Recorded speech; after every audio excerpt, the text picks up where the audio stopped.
बच्चे को जन्म देते हुए माँ का इंतकाल हो जाता है।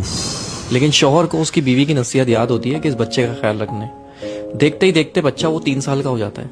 3 साल बाद उसका बाप फिर दूसरी शादी कर लेता है एक शादीशुदा औरत से। अच्छा। जिसके पहले से 3 बच्चे होते हैं। अच्छा, वो सौतेली माँ होती है जालिम। वो उस यतीम बच्चे पे बहुत जुल्म करती है। एक दिन ऐसा ही होता है, उस सौतेली माँ की फैमिली आती है दावत पे और वो यतीम बच्चा भी बैठ जाता है खाना खाने के लिए। तो वो यतीम बच्चा चावल गिरा देता है।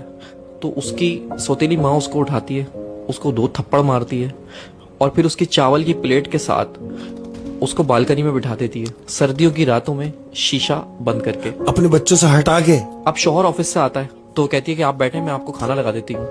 तो शौहर कहता है भाई वो मेरे बच्चे, हमारे बच्चे कैसे हैं? वो कहती है वो बच्चे सो गए। तो शौहर भी सो जाता है। जब शौहर सो जाता है तो उसकी बीवी ख्वाब में आती है और कहती है कि मेरे बच्चे का ख्याल रखो। वो अचानक उड़ जाता है और सौतेली माँ से पूछता है कि वो बच्चा कहाँ है मेरा? उसने बोला वो तो सो रहा है, आप बेफिक्र होकर सो जाए। वो सो गया, बच्चे सो रहे सारे एक साथ। फिर वो सो जाता है उसका मियाँ। फिर उसके ख्वाब में उसकी बीवी आती है कि देखो मैं कह रही हूँ मेरे बच्चे का ख्याल रखो।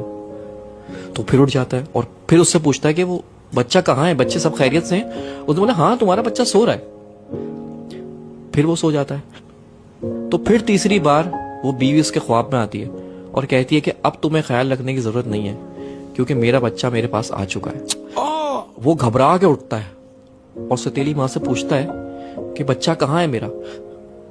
जाके देखता है कमरे में तो वो तीनों बच्चे सो रहे होते हैं, लेकिन वो बच्चा नहीं होता जो उसका सगा है।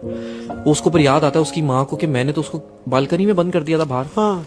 तो जैसे ही जाके वो बालकनी का शीशा खोलता है तो वो 3 साल का बच्चा चावल की प्लेट लेके और अपना मुंह घुटनों के अंदर दबा के बैठा हुआ होता है। जब बाप उसको जाके हिलाता है तो वो मर चुका होता है।